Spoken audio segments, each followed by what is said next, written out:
hay una vida como para desperdiciarla. Y que mejor que con la ganga y con caguamas. Ando de party. Hola, ¿cómo están todos? Bienvenidos a su podcast Diálogo con César García. El día de hoy tenemos un gran invitado, un amigo de hace muchos años, alguien con el cual me he inspirado, alguien que nos inspiró a muchos, nos ha inspirado a muchos y que pues, realmente ha sido un ejemplo a seguir, alguien que ha luchado mucho por las libertades y que ahora lo tenemos en este podcast. Y para mí es muy importante presentarlo y hacerte la bienvenida a este espacio, Abdayan, que es un espacio que pues, realmente queremos expresar, queremos contar, queremos que las nuevas generaciones entiendan y comprendan de muchos contextos sociales y de muchas cuestiones que se dan hoy en la actualidad. Pues bienvenido, Abdayan. Al contrario, gracias por la invitación, César. Sí, pues buenas noches. Buenas noches, Abdayan. Bueno, Abdayan, pues este podcast es más que nada un formato libre, es un formato donde nuestra idea es que podamos dialogar, podamos intercambiar puntos de vista. Ya más o menos tenemos, ahorita detrás de cámara estamos platicando algo de todos tus antecedentes y que bueno, para mí es importante que estas nuevas generaciones entiendan qué pasó, y primero que nada, ¿quién es Abdayan? ¿De dónde viene Abdayan? ¿Cuál es la niñez de Abdayan? ¿Qué es lo que vive Abdayan? ¿Y qué es lo que va formando a este Abdayan niño en una comunidad indígena como es la de Tarejero? Gracias, César. Bueno, contar la vida de Abdayan aparentemente es fácil, sobre todo porque ya estamos en una edad en que el Alzheimer se atraviesa y muchas cosas se quedan ya en el olvido. Pero a grosso modo, sí, efectivamente, yo soy de la comunidad indígena de Tarejero. Fuimos 17 hermanos. Yo soy el número 8, contando de arriba hacia abajo. La primaria la hice en un internado del ejército, se llamaba Hijos del Ejército, estaba en Pátzcuaro. Todavía está ese internado, pero ya no queda nada de lo que era antes.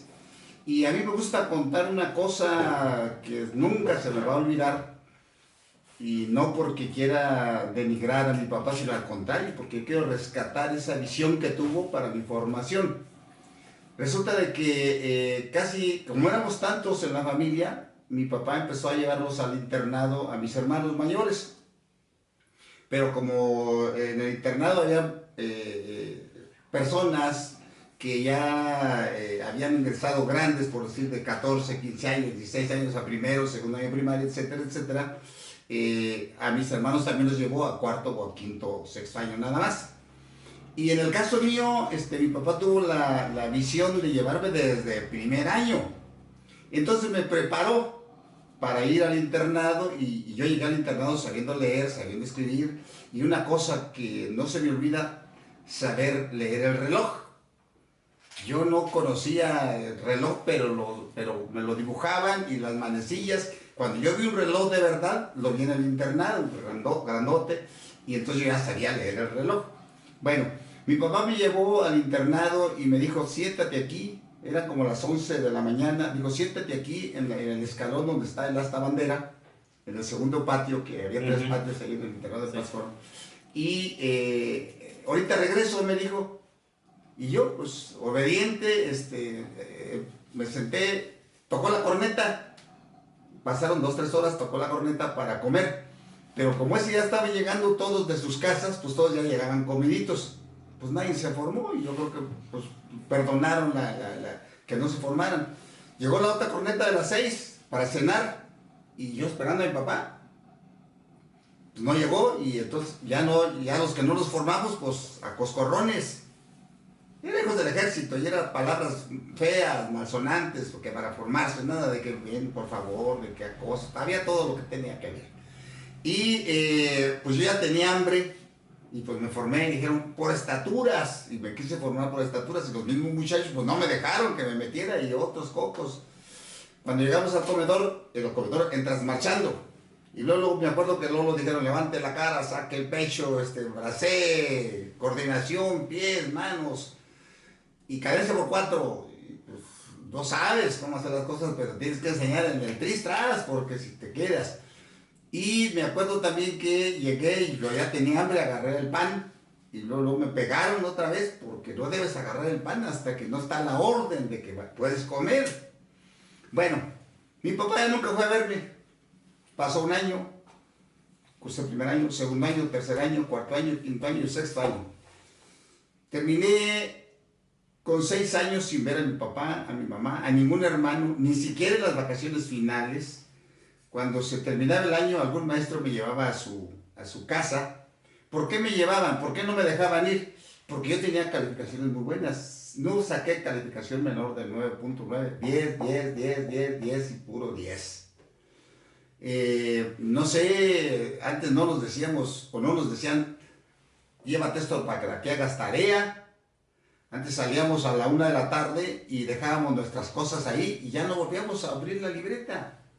Porque en la tarde había otro tipo de actividades. ¿Qué edad tenías ahí? Yo entré a los 6 años sin fracción al internado.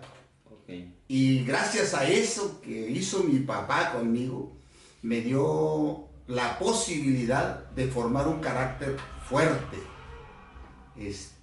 Claro, a la vez que era fuerte, era también, algunas minucias me impactaban en lo sentimental. Porque pues estás chiquillo y quieres ver a tu mamá, quieres saber de tu familia. Entonces me hicieron también muy religioso, porque era la forma de comunicarme yo con mi papá, con mi mamá, con mis hermanos. Háblale a tu papá, pero primero réstate tantos padres nuestros, etcétera, etcétera, etcétera. Yo terminé y regresé. O sea, ¿en el internado era un internado religioso? También, sí, porque no nos ponían a rezar, sino solamente cuando llegábamos a enfermería. Ahí me dio a mí el sarampión, por ejemplo, y igual, yo veía como a los otros muchachos que les daba sarampión, iba a su papá, les llevaba fruta, comida especial, y acá no había nada. Caldito de frijol, si acaso, que pues, daban para comer, punto. Bueno, yo terminé y regresé a mi rancho, a la comunidad indígena de Tarejero, ya con mis documentos y con mis cosas, y me dio mucho gusto ver a mis hermanos, a mi papá y mi mamá. Al otro día mi papá me dijo, se van a sembrar. Yo no sabía sembrar, pero mis hermanos menores y mayores sí sabían. Mayores no estaban, pero menores sí. Entonces me dijeron, me movieron a que no, que sí, que correcto. Y nos levantamos a las 3:30 para ir a sembrar.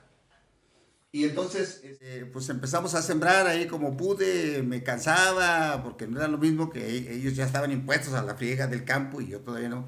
El caso es que a las 10 también se acostumbraba en aquellos años regresarte a tu casa porque se levanta la polvareda y hace lo que nosotros llevamos unos remolinos muy grandes y la tierra pica, se mete a tu ropa y traes una rascadera del carajo. Entonces la idea era regresarnos pronto, desayunar y meternos al río a bañar. Y cuando llegamos me dijo mi papá, ¿por qué le quitas el aparejo al burro? Porque ya venimos, vamos a desayunar. Dijo, no, la comida es hasta en la tarde. Digo, además me quiero bañar hasta en la noche. Además estoy de vacaciones, le digo, pues aquí no hay vacaciones, si no trabajas no comes. Y si no estás a gusto, pues me voy, pues órale. Nomás déjenme llevarme mis cosas. No, aquí no tiene usted nada. Vámonos. Entonces me acuerdo que mi hermano mayor, Amáfer, me fue a seguir, porque me salí caminando de Tarejero por Cantabria y adelante de Cantabria, me alcanzó Amáfer, pero que él se vino en la famosa flecha, uh-huh. Y me dijo, no, pues mi mamá está llorando, regrésate, ¿dónde vas? Le dije, yo ya no regreso. Y regrésate. Le dije, mira, ya viene el camión de regreso. Y no estaría platicando ahí que me regresara y le dije, además se me va a hacer tarde, yo no sé a dónde voy, pero ya me voy. Y llegué a una gasolinera, vi a un carro, una pipa grande, y le dije que si no me llevaba, dijo, ¿a dónde va? Le dije, pues para dónde vaya usted, yo no sé. ¿Cómo? ¿Para dónde va? Dijo, yo voy a Zamora, no te puedo llevar. Le dije, lléveme, no, lléveme. ¿Tienes sueño? Le dije, no. Ah, bueno, si te duermes te bajo en el camino. Bueno, me llevó a Zamora, de Zamora me fui a Guadalajara, a los 10 días yo estaba en Estados Unidos. Y no sentí feo porque los extrañaba a mi mamá y a mi papá y a mis hermanos, a mi papá por lo recio a mis hermanos, porque con ellos ni siquiera pude platicar. Con los más chicos, con ellos sí, pues conviví unos 2, 3 días. Pero Ahí ya estabas entrando a la adolescencia, o sea, ya estabas 12 entrando años. a los 12 11 años. o 12 años todavía. Ok, entonces ahí es cuando tú decides, más que nada influenciado por toda todo este tipo de educación que te estaban llevando. O sea, pues en la juventud, pues al último era la juventud, Sí, era la exacto, rebeldía de la juventud. exactamente. Cuando ya vas diciendo, no sabes qué, no me gusta esto, tú te desconectaste de mí, no me fuiste a ver, no esto, no lo otro. Entonces se fue dando una influencia hacia esta parte tan drástica de educación. Sí, sobre todo una autonomía. Ok. O sea, no tanto, ahora ya reflexionando, yo digo, pues qué bueno que me impulsó. ¿Quién sabe qué hubiera sido Dayana? A lo mejor una gente tibia, timorata, indecisa, blandengue, pusilánime, no, pero hizo lo que tenía que hacer, su carácter fuerte, y me empujó, y me sirvió. Y yo regreso porque le comentaba, había un teléfono pues que ahí en el rancho que se le avisa a don fulano de tal que tiene llamada telefónica, que van a hablar en 10 minutos para que se presente. Y afortunadamente ahí estaba en el rancho mi hermana Graciela, y con ella fue con la que platiqué, no con mi papá ni con... Ya le dije, estoy en Estados Unidos, que no se preocupen, etcétera, etcétera. Me dijo, regrésate. ¿Qué vas a hacer? ¿Vas a echar a perder toda tu primaria? Le dije, pero ya no alcanzamos a estudiar. Dijo, tú regrésate. Mientras yo le dije, ¿por qué no me eches un grito? A ver que si puedo ingresar ya a la secundaria. Ella me habló después y me dijo, regrésate. Y entonces yo regreso, me vengo de Estados Unidos y al que le traigo regalos es a mi papá. Y me traje dinerito y a mi papá. O sea, yo no estaba enojado por eso. Yo empezaba a tener autonomía y a comportarme como un ente mayor. Llegué a la secundaria y me dijeron, ya no hay cupo, pero si hace el examen de admisión y si lo pasa, pues ya habían pasado como 3, 4 meses de clases. ¿En dónde era la secundaria? Secundaria Federal número 1 en Morelia. Ok, o sea, no había aquí, no había cerca de donde vivía, sino hasta la capital, o sea, Morelia. Así es. Okay. Y allá estaba mi hermana, pues por eso también ella me indujo para allá. Hice el examen y pues pasé y no tuvieron más remedio que admitirme. Igual en la secundaria me fue igual de bien, o un poquito menos, porque no saqué, en primero sí fueron 10, en tercero fue cuando le bajé algo. Tuve de promedio 9.8 cuando terminé la secundaria, me fue también muy bien. Pero ya la agarré de cobija o de cotorreo ir a Estados Unidos cada año. Okay. Había vacaciones, los maestros me dejaban salir antes, un mes o 2 meses antes de terminar el año escolar, y yo me iba para los gabachos. Igual. ¿En qué año fue eso? Eso fue por allá como el 67, 66, 67 y 68. Ok. En México se empezaba a dar muchos movimientos sociales. Así se empezaba a dar una influencia, pues, venía el movimiento del 68. O sea, se empezaba a ver ya un despertar de la juventud en ese tiempo. Entonces tú en ese tiempo tenías alrededor de 13, 14 años, 15 años. Cuando la juventud empieza a tener estas inquietudes, entendiendo y contextualizando que en el movimiento del 68 participaron gente desde jóvenes de la secundaria hasta la universidad. Entonces, más o menos para que la gente entienda este contexto en el que se empezaba a desarrollar Abdayan joven, ¿ok? Sí, enseguida, ya en ese, como tú dices, ya había un contexto de lucha.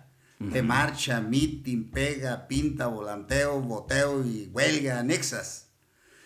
Y había unos compañeros presos en la cárcel de Morelia que habían participado en el movimiento del 66.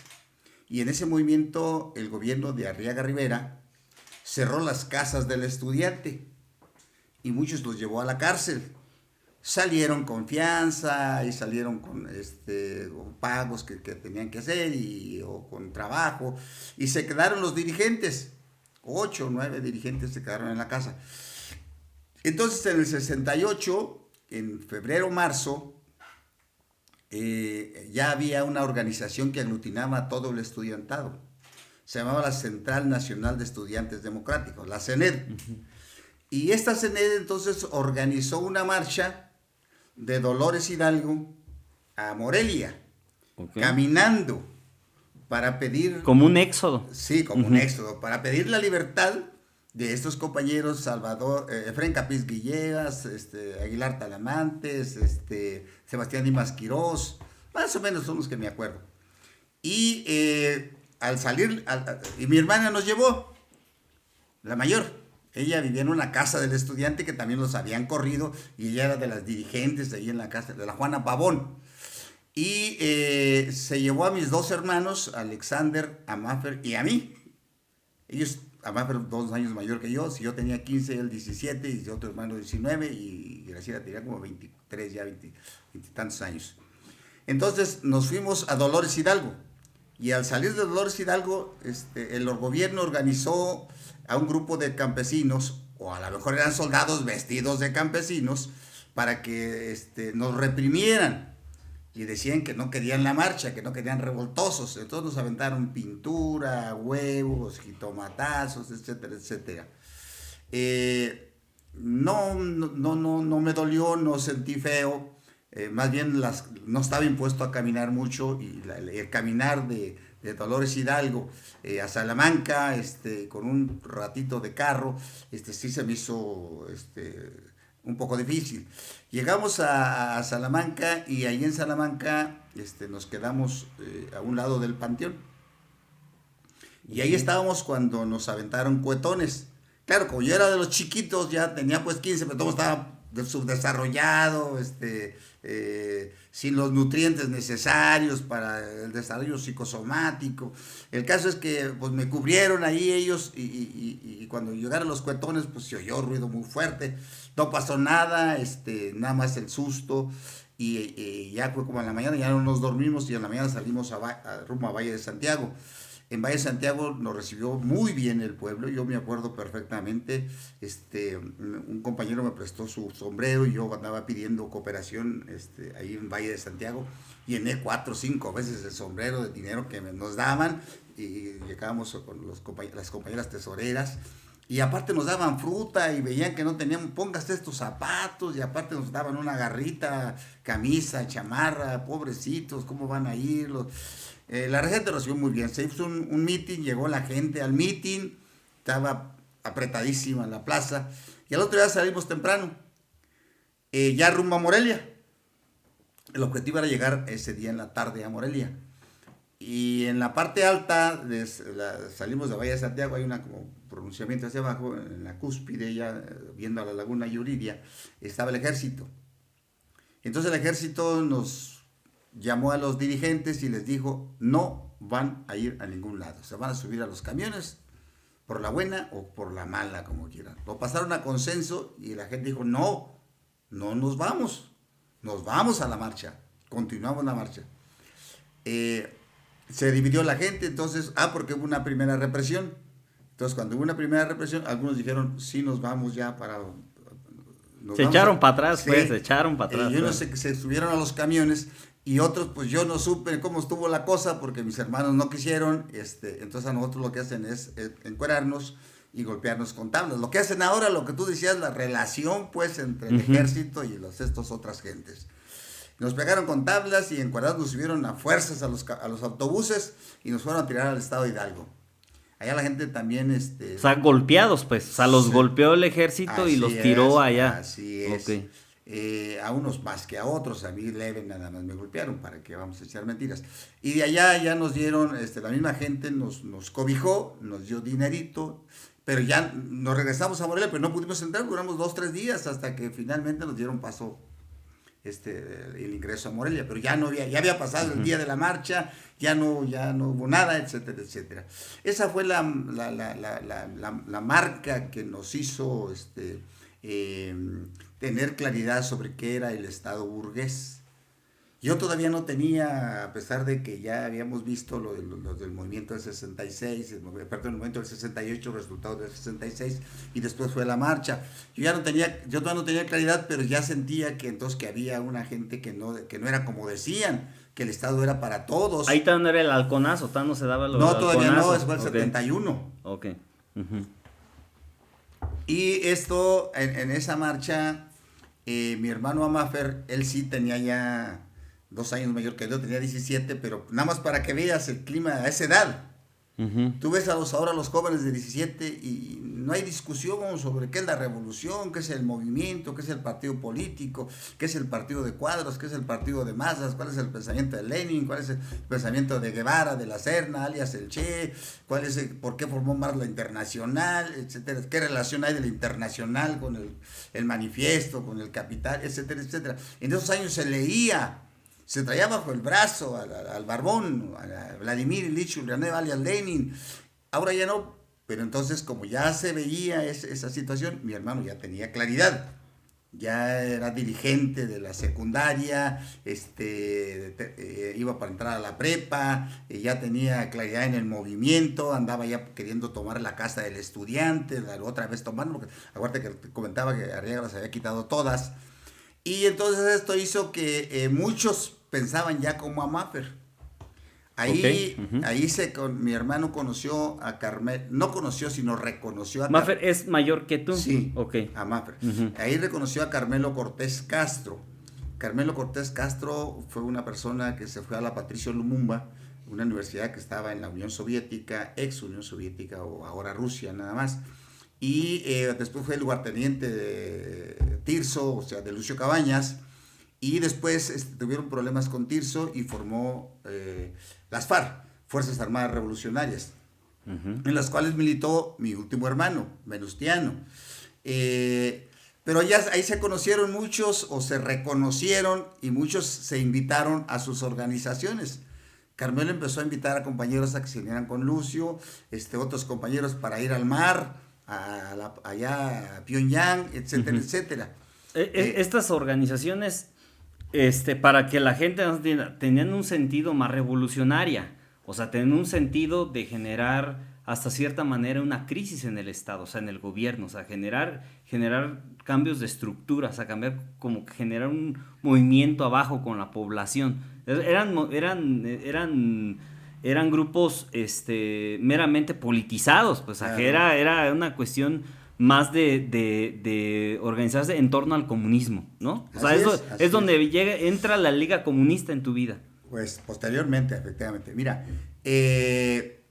muchos nos dicen, es que ustedes ingresaron al movimiento armado porque les mataron un papá, porque les mataron un hermano, un pariente, un tío, un paisano, o ingresaron porque no les dieron otra opción. Hubo represión del movimiento del 68, hubo otras represiones en Sinaloa, en Monterrey, en Michoacán, en Veracruz, San Luis, y por eso ingresaron. No, hay que aclarar esto. A una organización político-militar que tiene como objetivo concreto la toma del poder político para instaurar el socialismo, en contenido, en esencia, aunque el gobierno sea democrático burgués de inicio, como hizo Fidel Castro, por ejemplo, con la Revolución Cubana, tiene participas en un movimiento armado porque hay condiciones objetivas, es decir, hay pobreza, hay desnutrición, hambre, miseria, desempleo, etcétera, etcétera. Hay condiciones objetivas. Esto hace entonces que tú tengas la posibilidad de formar el partido. Formar el partido es para organizarte. Y al formar el partido, porque hay desempleo, porque hay condiciones reales para tu visión de país que tienes, ya no estás de acuerdo en que golpeen, en que los campesinos que toman las tierras los ametrallen y los torturen, los detengan, etcétera, etcétera. Y entonces dices, ¿qué puedo hacer? ¿Seguir en la lucha democrático-legal o ir a la lucha político-militar ilegal? La lucha político-legal es la marcha mitin, es la que la Constitución te permite: libertad de asociación, libertad de reunión, libertad de comentar lo que tú quieras, etcétera, etcétera. Es más, el mismo artículo 39 dice que el pueblo puede quitar la forma de gobierno que no le guste y instaurar la que le guste. Entonces, la misma Constitución te da esa posibilidad. Pero esa es la lucha legal. Pero cuando ya te reprimen y no te dejan militar en la lucha legal, entonces tienes que actuar en la otra lucha. Pero para que actúes en la lucha político-militar necesitas condiciones objetivas. Lo que mencionábamos ahorita, el hambre, la miseria, el desempleo, desnutrición, etcétera, etcétera. Y las condiciones subjetivas es la organización y es la conciencia de por qué vas a luchar. Entonces, primero tienes que tenemos que entender, que la conciencia quiere decir la conciencia de que es posible ir al socialismo. Porque te acuerdas antes que decían, es que con el PRI no se puede, gánale pues al PRI. Quería decir, pues no vas a ganar, ni te metas ahí. Entonces, la gente tenía esa visión de que el PRI siempre iba a ganar y que nunca iba a perder. Claro, las condiciones hicieron que esto tronara, etcétera, etcétera. Entonces, primero, generar conciencia de que es posible acabar con este estatus y que puedes construir otro. Lo que ha dicho la historia. Ya hubo la revolución bolchevique, octubre del 17. Ya hubo toda una serie de revoluciones desde que el Ejército Rojo destronó o acabó con Hitler y se vino por Polonia, Estonia, Letonia, Lituania, Rumania y instauró el socialismo.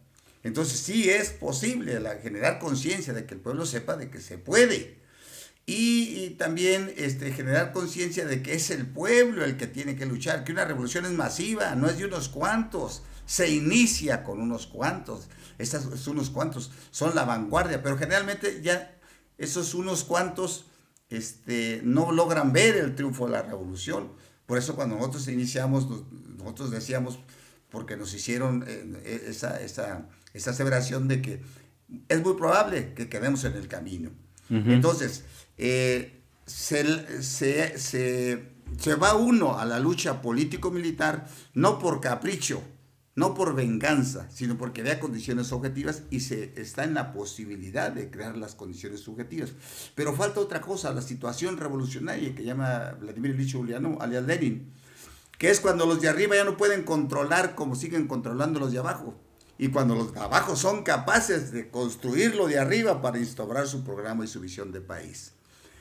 Esto entonces, nosotros consideramos que era posible. Por eso los compañeros que crearon el MAR, desde la Patricio Lumumba, desde la Unión Soviética... ¿Qué es el MAR? El MAR es el Movimiento de Acción Revolucionaria, una organización como la Liga Comunista, como el Partido de los Pobres, como el FARC de Carmelo Cortés, como las BAP, como las Vanguardias, como los Ejércitos, como el ZLN, etcétera, etcétera, organizaciones político-militares. Y te decía que esto fue lo que hizo posible que se formara el MAR. El MAR toca puertas, la dirección del MAR toca puertas. Aquí en México. No, estaban allá en la Patricio Lumumba, en la URSS. Y ellos empiezan a tocar puertas en las embajadas cubanas, de los países socialistas, a ver quiénes los quieren formar como guerrilleros para hacer la revolución. En Rusia. En Rusia. O sea, cuando ya estaba instaurado el gobierno ruso. Ya cuando se catalogaba socialista. Así es. Sí, o sea, era una contrarrevolución. Sí, es prepararla. Bueno, entonces... pero está en los países de origen. O sea, entonces los rusos les dicen a los compañeros, nosotros no podemos. Nosotros tenemos el principio de la coexistencia pacífica y no podemos bronquearnos con Estados Unidos. Entonces van con los cubanos también le dicen, nosotros tampoco podemos. Fidel Castro tiene una relación muy estrecha con la Federal de Seguridad y con los gobiernos y no puede. Y los compañeros siguen buscando hasta que encuentran en Pyongyang, la capital de Corea del Norte, a los militares que dicen, nosotros sí podemos. ¿Cuántos pueden venir? No, pues, ¿cuántos nos pueden preparar? No, pues los que traigan. Los compañeros hacen un... Corea del Sur, ¿verdad? No, del norte. Del norte. Corea del Norte. Es la que es socialista ahora. Nomás que no se entiende porque el socialismo tiene un principio que se llama la dictadura del proletariado. Entonces siempre se dice es que es un dictador. Pero la categoría dictadura es una cosa en el capitalismo y la categoría dictadura es otra cosa. No es lo mismo que unos cuantos, estos 5 estén sobre millones de personas a que los millones estén sobre esos 5. Son dos cosas diferentes, pero como el gobierno nos hace creer que todo es dictadura, pues decimos, pues yo no quiero dictaduras, yo quiero democracia, pero la misma democracia es una forma de Estado. Entonces, regreso otra vez. Los compañeros coreanos deciden apoyarlos. Se va el primer grupo de 12 compañeros, de 15 compañeros. Más de 60 compañeros se van a preparar. Okay. Y en el 69 y empiezan a regresar. Ya preparados en la táctica, en la estrategia. Aquí a México. A México, después Okay. de prepararse. Ya como mar, como movimiento. Ya había pasado el movimiento del 68 Ya y había ya. pasado, Okay. sí, ya había pasado el movimiento 68. Desgraciadamente, a pesar de que los coreanos los formaron en la práctica, no fue teoría. Los compañeros comentan que ellos traían 20 kilos en la espalda, que traían la mochila, donde traían el AK-47. O sea, los preparó militarmente. Así es. O sea, agarrar el arma, estrategias de guerra. Sí, Bueno. emboscadas, todo lo que tiene que hacer la guerrilla, táctica, etcétera, etcétera.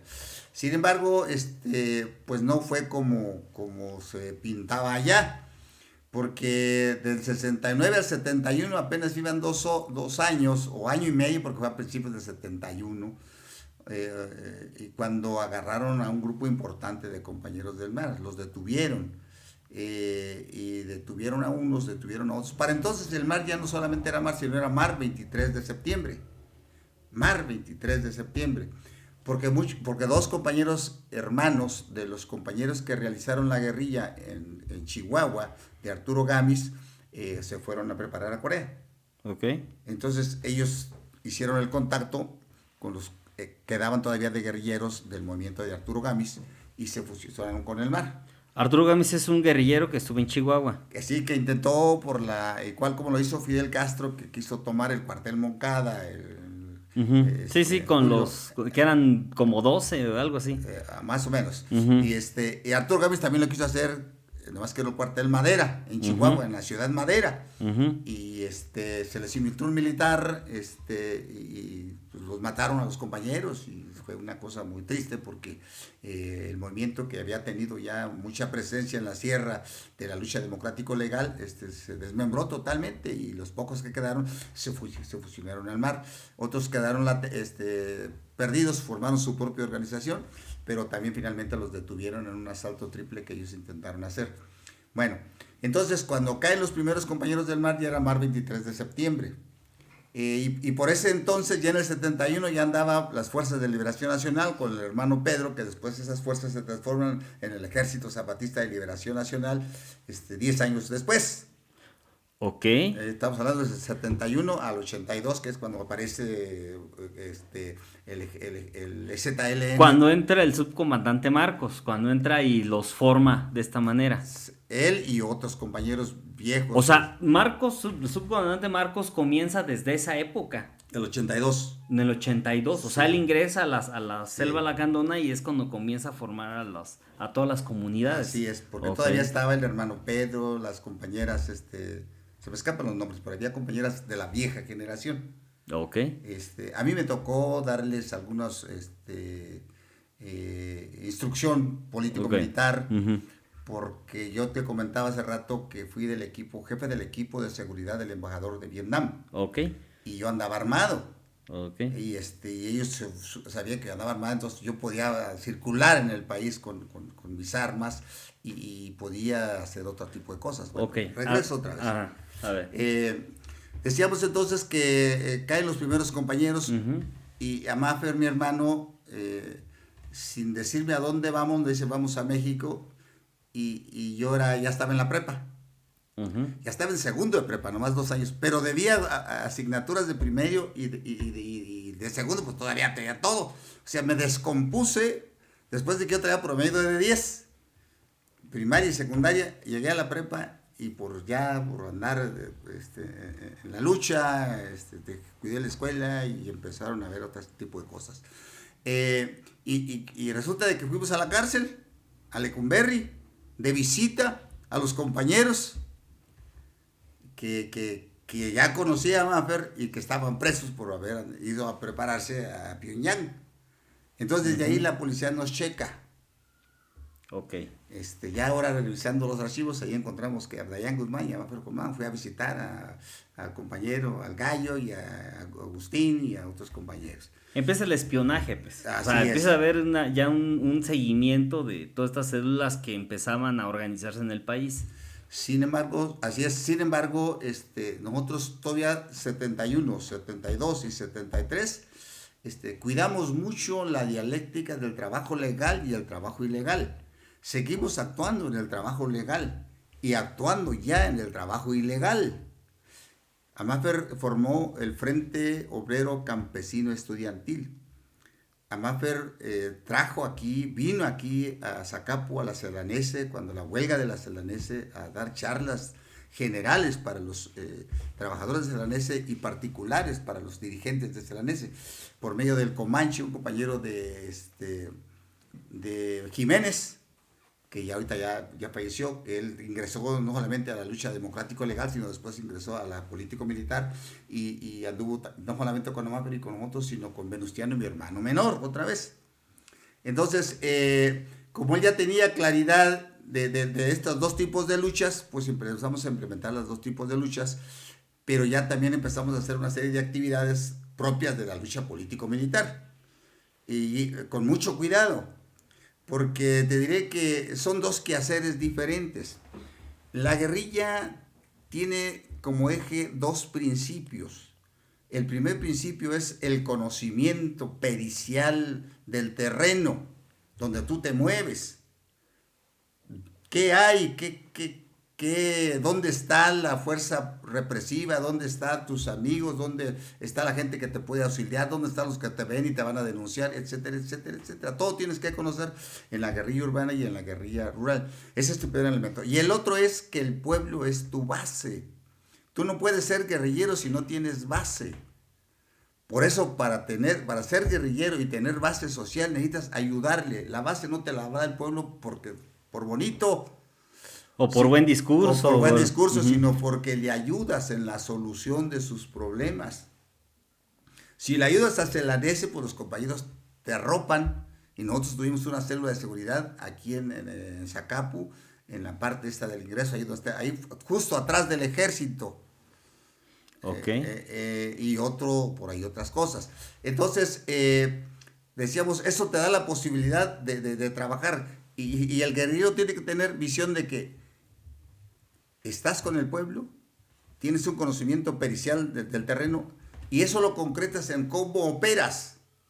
Tu operativo es oculto, nadie sabe que tú eres el que estás haciendo esa acción, y a su vez es con su factor sorpresa. Llegas en un momento determinado y entre lo más rápido lo puedas hacer y te desapareces.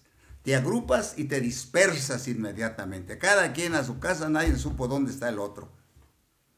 Por eso duras. Cuando violas una norma de la seguridad del trabajo guerrillero, por eso nos detienen. No es gratis. O sea, esa es una característica. Y la otra es que ya no eres Abdayán, porque andas en la lucha ilegal. Ya tienes un seudónimo. Ya no tienes esa familia. Tienes otro papá que tú has creado. Te vas al panteón y buscas ahí una gente más o menos que haya tenido 20 o 30 años más que tú, para que digas, este puede ser mi papá. Y lo haces ahí, este es mi papá y este es tal comunidad y es real. Te cambias tu identidad Así completamente. Y es real porque existe esa otra persona, o ya falleció pues, pero existió. El otro no sabe que ya falleció, pero tú traes ya una credencial con todas esas características y creas una vida tal que estudiaste primaria, no en donde la estudiaste, sino en otro lado. Indagas si el otro tenía primaria o no tenía primaria, si no tú la creas porque tú sí tienes. Entonces, esa es la otra característica, por eso tu quehacer es oculto y es el factor sorpresa lo que te posibilita. Con esas características, entonces, se podía jugar o usar la dialéctica entre el trabajo legal y el trabajo ilegal. Cuando los compañeros caen en el 71, vamos a la cárcel y ellos nos dan referencia de quién nos puede reclutar al mar. Uh-huh. Nos dan citas. La cita es, hay citas en el corto plazo, otras en el mediano y otras en el largo. Las de largo son cada 2 meses. Como ya te detuvieron, y hace 2 meses que te detuvieron, ya se acabó esa cita, pero está otra.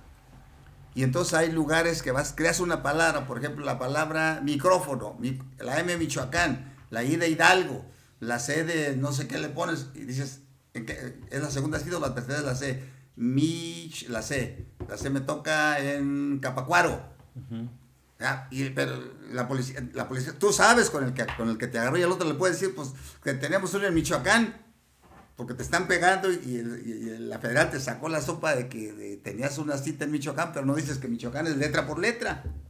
De tal manera que confundes, aflojas lo que te piden, pero confundes.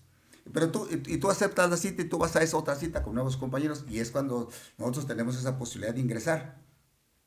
Cuando nosotros ingresamos a la lucha político-militar ya, Amafre me manda a Guerrero. Me dice, van a Chilpancingo. ¿En qué año? 71, julio, agosto más o menos. Cuando estaba Lucio. Cuando estaba el compañero Tirso, el compañero Miguel, alias, estas son sus alias. Ok. Con los Ayotzinapas. Ese fue egresado de Ayotzinapa, de la Escuela Normal Rural. Y yo no sabía que iba a ver a Tirso. O sea, usted conociste a Lucio personalmente. Sí, como no, 2, 3, 4, 5 veces, sí, y lo habituallamos de muchas cosas. Ok. Y ahí está en el texto. Sí, para la gente, Lucio fue un guerrillero que estuvo en Guerrero, maestro de profesión, que organizó completamente todo lo que es la sierra en Guerrero, y estuvo... de hecho, el gobierno, incluso la inteligencia de Estados Unidos, estuvo tras Lucio por la gran simpatía que estaba despertando en las comunidades. Sí, así es. Bueno, entonces mi hermano nos manda, íbamos 4 compañeros. Y cuando llegamos a Chilpancingo nos dice el correo, o la gente que nos recibió, una compañera nos dice, es que 2 se quedan aquí y 2 se van a Acapulco. Ok. Entonces, 2 compañeros se van a Acapulco y yo me quedo con el otro compañero en Chilpancingo. Nosotros bajamos a Toyac por la parte de arriba, por Chilpancingo, y luego bajamos a Toyac. Y yo decía, pues, ¿por qué me traen aquí? Yo todavía no sabía que iba a ver a Tirso. Yo llevaba un documento para entregarle a Tirso, de mi hermano. El caso es que ya cuando llegamos, 8 días más o menos, los compañeros de la brigada, ahí hay uno es el Partido de los Pobres, que comanda Lucio, Tirso, y otra es la Brigada Campesina de Ajusticiamiento del Partido de los Pobres. Es la que siempre está en combate. Los compañeros se rotan cada 3 meses, o se rotaban. Tú estás tus 3 meses y dejas la brigada y te vas a tu comunidad a hacer trabajo legal. Si estás quemado, o si te vieron, o si te caíste una vez en la cárcel, ya no regresas a la comunidad. Te mandan a Acapulco, te mandan a otro lado para que te integres a una célula de por allá.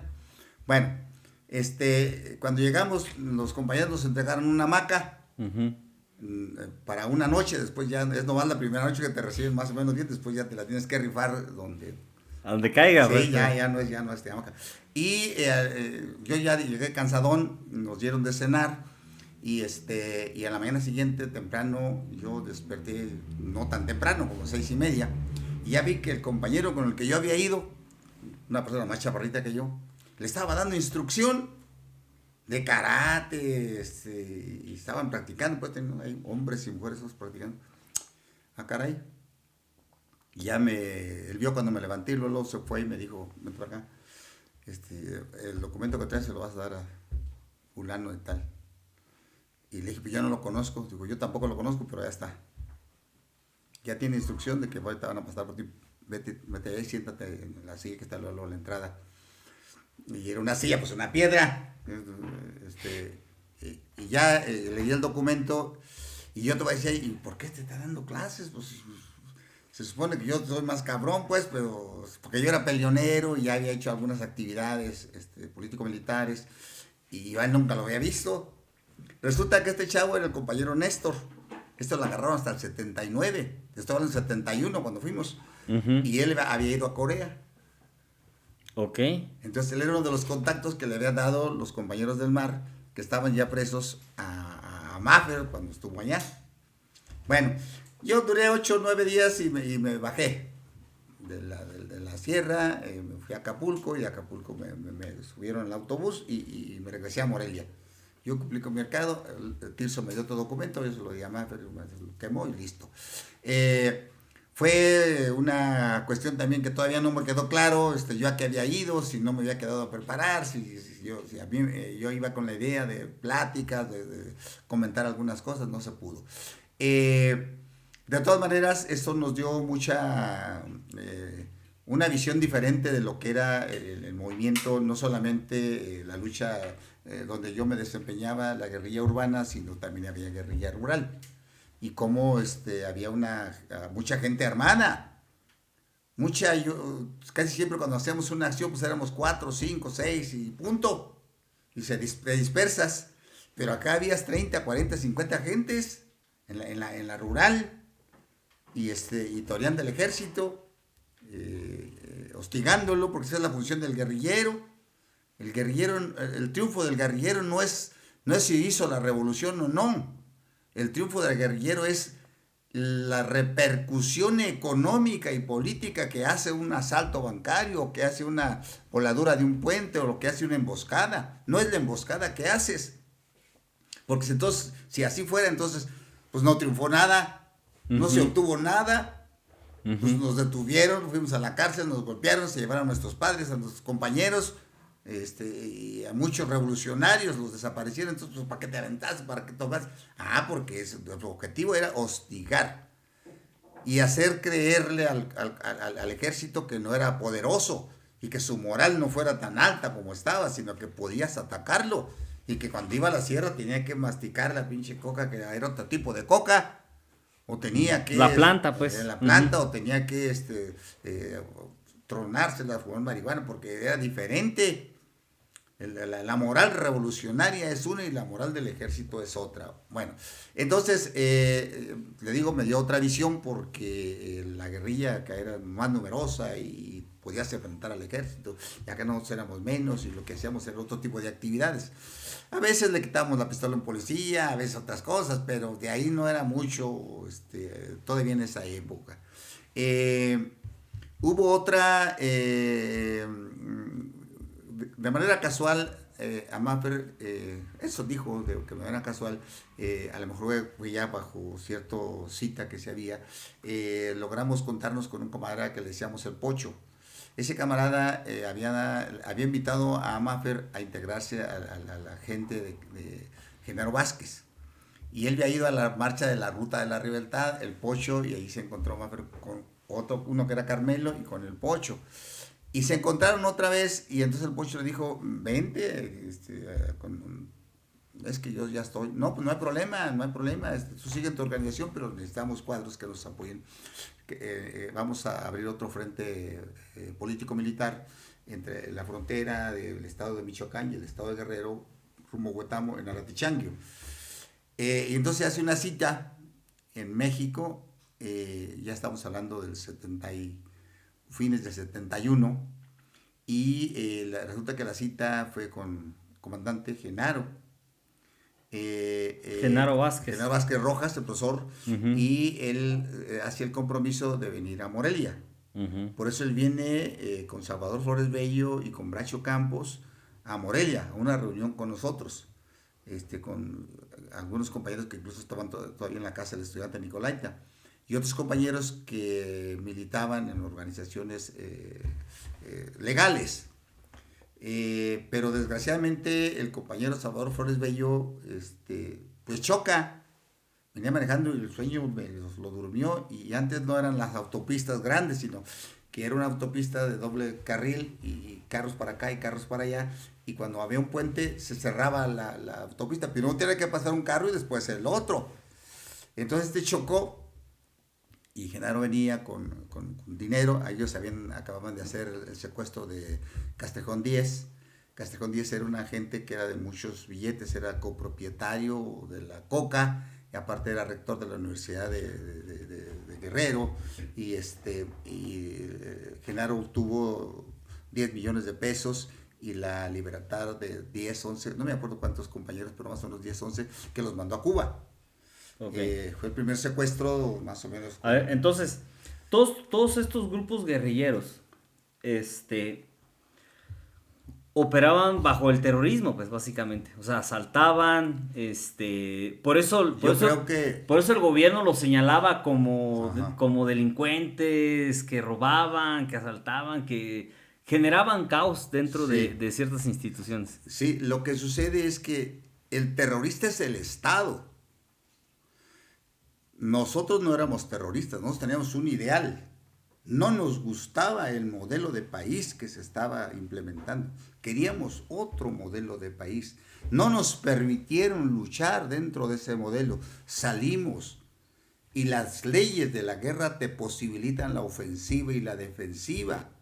Lo que no te posibilitan es lo que cometieron contra mi familia. El desaparecer a una persona se llama un delito de lesa humanidad. Lesa humanidad quiere decir que lesionan a toda la humanidad, que toda la humanidad no está de acuerdo con que hayan desaparecido, que el Estado haya desaparecido, porque es el Estado haya desaparecido a una persona. La norma internacional dice que esto no prescribe hasta que no se encuentre al desaparecido. Ya llevamos 50 años, no prescribe ni va a prescribir hasta que lo encuentren a mis hermanos, en papá y a cientos de compañeros que están Ok, a ver, ahorita que ya te fuiste ya para este camino. A ver, tú ingresas a todos estos grupos guerrilleros que tienen una tendencia más comunista. Obviamente todo esto trae una influencia. O sea, una cosa es lo que lees en el libro, una cosa es lo que escuchas en los círculos de estudio, en todas estas partes donde te vas formando. Pero ¿cuál fue esta realidad de donde vienes, esta realidad de donde empezaste a crecer, donde lo que ves, las injusticias que ves? O sea, ¿qué es lo que esta realidad te influencia? Ahorita dijiste, nosotros intentamos luchar en sus reglas, en sus normas, no nos permitieron.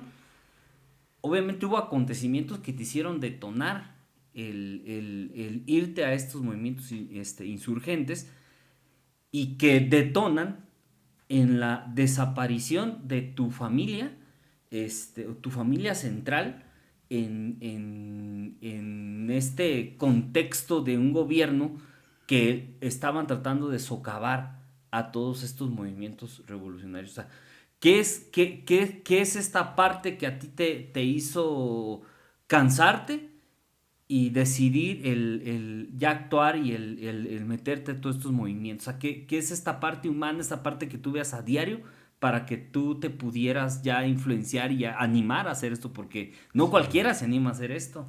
Sí, efectivamente, fueron dos cosas. La cuestión empírica, pues tiene que ver con esa posibilidad que ya existe de hacer la revolución, de hacer el cambio, cuando la historia te demuestra que hay otros países que ya hicieron su revolución y que fue posible hacer la revolución. Y la lectura de esos textos te lleva a formar principios. Un primer principio es que sin teoría revolucionaria no puede haber acción revolucionaria. Vladimir Ilich Ulyanov, alias Lenin. Otro principio es que no rebases un tipo de lucha hasta que no las condiciones que te permitan realizar ese tipo de lucha te lo sigan permitiendo. Otro principio es que el qué hacer del Estado se recrudezca más, porque el Estado, cuando ve que tú lo hostigas, cuando ve que tú realizas no asalto, una expropiación. Nosotros no robábamos, nosotros le quitábamos el dinero que era del pueblo, que está en los bancos. Y con ese dinero comprábamos armas, y con ese dinero comprábamos libros, y con ese dinero comprábamos casas de seguridad, transporte, para poder desarrollar la lucha guerrillera. Entonces, estas cosas te van dando desde el punto de vista empírico una realidad. Y la que más influye es cuando el gobierno reprime. Movimiento del 68. Fue una represión brutal. Los periódicos, un periódico francés, una periodista francesa que fue balaceada y que conoció la represión de manera empírica, evidente, narra a la semana de lo que sucedió, mientras ellos decían que no había pasado nada, mientras Abrudowski dijo, fue una tarde soleada, un grupo de muchachos ahí que se agarraron entre ellos mismos a balazos, no, a nosotros no nos preocupa. La otra señora, la reportera, habla de más de 1,000 muertos y saca fotografías de cómo la retro agarra con la pala los muertos y los está echando a carros de volteo, y cómo inmediatamente están los bomberos rociando agua. ¿Tú estuviste en el 68? No, porque quien estaba en el comité era Maffer y él es el que iba, pero tampoco le tocó estar. Nosotros teníamos otro tipo de actividades que estábamos realizando. Vivíamos en la casa del estudiante Nicolaita y él tenía muchas reuniones con gente del campo, sobre todo con el campo, pero también con gente de toma de tierras para crear colonias, estudiantes que tenían problemas con los profesores, etcétera, etcétera. Y esto le quitaba mucho tiempo. Por un lado, y por el otro ya también había acciones que salíamos a veces a hacer alguna actividad político-militar y durábamos 3, 4, 5 días y regresábamos, ya estaba la gente esperando ahí a Maffer, ¿no? Entonces esto no nos permitió ir para allá. O a él, pues, que él es el que... Yo sabía que había un movimiento, pero no pensé que fuera a tronar como se tronó. Entonces esto fue lo que nos dice, ya ven su lucha legal, ya ven si ustedes no se preparan de manera más pericial para el otro tipo de lucha. Y entonces es cuando surge esa posibilidad de analizar científicamente si es posible o no es posible hacer la lucha guerrillera. Entonces Marx es muy claro. Marx dice, hay un principio que se llama la concepción materialista de la historia. Dice que antes de ser ciencia, ideología o política, requieres comer, requieres vestir, requieres vivir, requieres calzar, y para tener casa, comida y ropa, pues hay que producir. Entonces la producción es el eje de todo lo demás. Primero produces y después haces cotorreo, o ciencia, o política, o lucha, o marcha, mitin, pega, pinta, volanteo. Y entonces esto se manifiesta en una ley que el Barbón denomina la ley de la obligada correspondencia. Esa ley dice que a determinado grado de desarrollo de las fuerzas productivas debe de corresponder otro de las relaciones sociales de producción. Que cuando las relaciones de producción no crecen al mismo nivel que las fuerzas, se abre una época de revolución. ¿Qué quiere decir? Que cuando hay hambre, miseria, desnutrición, drogadicción, prostitución, y esto no permite el aumento salarial, y esto sí crece, el desarrollo de las fuerzas productivas, los inventos y también la extracción de plusvalor, de plusvalía, de plustrabajo y de plusganancia, entonces está la época para la revolución. Pero una época no quiere decir que ya agarres las armas. Una época quiere decir que generes condiciones. O sea, es un proceso, pues al último es un proceso. Es un proceso. Profundo, sí. A ver, Adaya, entonces, ¿en qué momento el gobierno ya te empieza a dar más seguimiento y que detona la desaparición de tu familia? O sea, ¿y cómo fue ese día que llegó el ejército y que hizo lo que hizo ahí con tu familia? Correcto. Pues sí, el detonante fue que fue a Maffer, más bien no a Dayan. El gobierno hizo todo un expediente sobre Maffer, pero tiene el expediente de la lucha democrático-legal. Los compañeros que vivían en la casa del estudiante de un cura, ahí en el Carmen, en Morelia, Michoacán, fueron a ver a Maffer, querían tomarla para casa del estudiante. Y Maffer fue a tomar la casa del estudiante. Y el cura mandó a gente que no permitiera que tomaran la casa del estudiante. Entonces se agarraron cuchillo en mano. Y le echaron un montón a Maffer y le dieron una puñalada en la mano. Y otra puñalada en el omóplato. Sin embargo, no fueron mortales. Y eso le permitió a Maffer a dejar ir a curarse. Fue lo que la gente supo. Pero Maffer dijo, dejo la lucha democrático-legal y me voy a la ilegal. El gobierno luego dijo, ¿dónde está Maffer? Pues ya no está.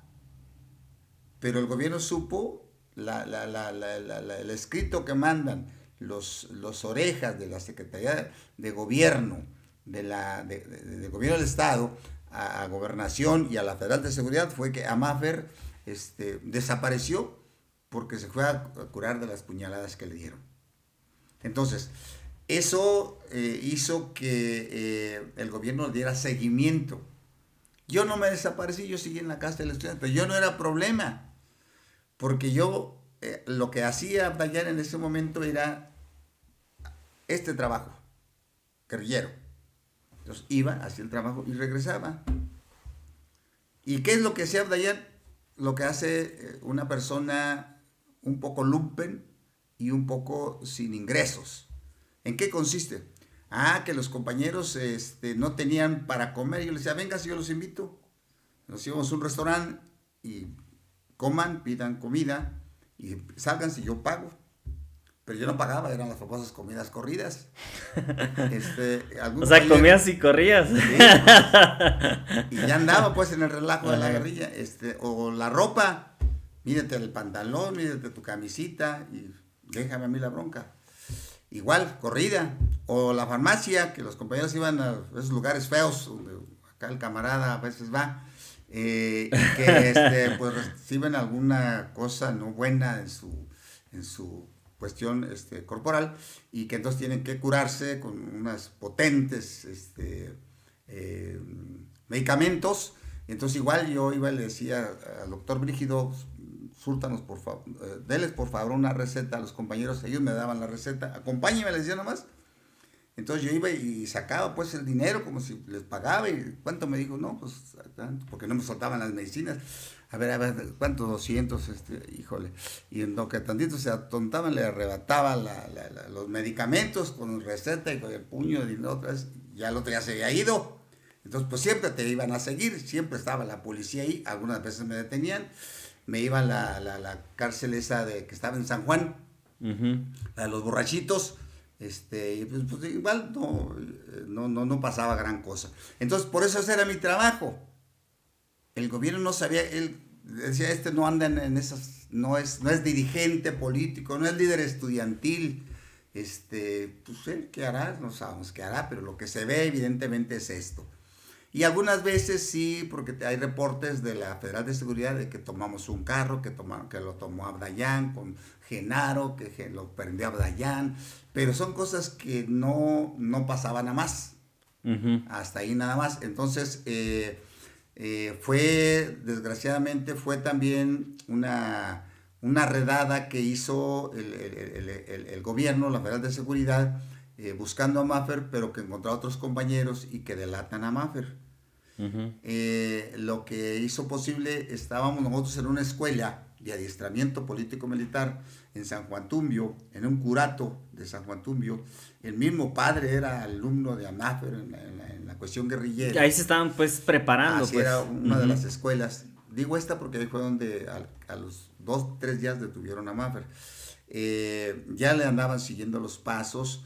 A Amáfer ya lo tenían ubicado. Amáfer salió a una cita el 13 y lo estaban esperando para detenerlo en cuanto llegara, pero la precaución y el factor sorpresa y el pecho a tierra, cosas como llegar, hicieron posible que Amáfer regresara otra vez a la escuela y disolvió la escuela de adiestramiento.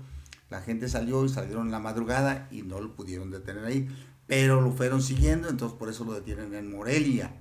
Entonces eso fue la detención de Amáfer ya la que hizo posible que detuvieran a otro hermano en México. Amáfer lo detienen el 16 de julio, el 19 detienen a Armando. Es lo que dice el manual del guerrillero, que tú puedes durar no menos de 72 horas sin decir dónde están tus contactos. Y él pues duró las 72 horas y inmediatamente después la tortura. Hay documentos en la Federal de Seguridad donde el director de la Federal saca a Amáfer para llevarlo al campo militar número 1 para interrogatorio, dice. Pues ya sabes, los interrogatorios. Bueno, Amáfer lo tiene el 16 y el 19 vienen a Tarejero. Viene el ejército. El lugar de donde eres. Pues. Exactamente, de la comunidad indígena de Tarejero. Y en la tarde ya, pues de las 6:30 en adelante, y entran por los 5 partes que tiene Tarjero para entrar. Llegan carros del ejército grandes, llega la Federal de Seguridad, llega la Federal del Estado, los policías municipales, todos llegan ahí buscando al señor Jesús Guzmán. La gente no les Jesús dijo, Guzmán es tu papá. Jesús Guzmán fue mi papá, o es mi papá. La gente no les dio razón. Entonces se enojó la Federal de Seguridad y los detenía y los aventaba en algunas barrancas que había, sobre todo en lo que es el rancho de la comunidad indígena de Tarjero. Hay una bajada ahí, los agarraron y los aventaban hacia abajo.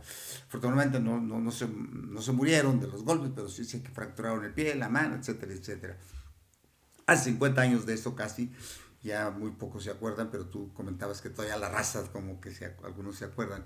Y entonces alguna gente, sobre todo unos vecinos de ahí, dijeron, ahí vive Jesús Guzmán. Entonces llegaron, rompieron la puerta, mi papá, yo no estaba ahí, mi hermana es la que cuenta que él estaba estudiando, mi papá era músico, estaba pasando una canción de las que salen en el momento, y la estaba pasando al papel pautado, al pentagrama, y en notas, y este es para el clarinete, este es para la corneta, este es para el sax. Lo estaba haciendo cuando llegó la Federal de Seguridad, y como había atrancado la puerta se atranca con unos leños para que no entre nadie, no hay aldaba, no hay nadie como aquí que llave, etcétera, etcétera, no, sino así se atrancaban las puertas.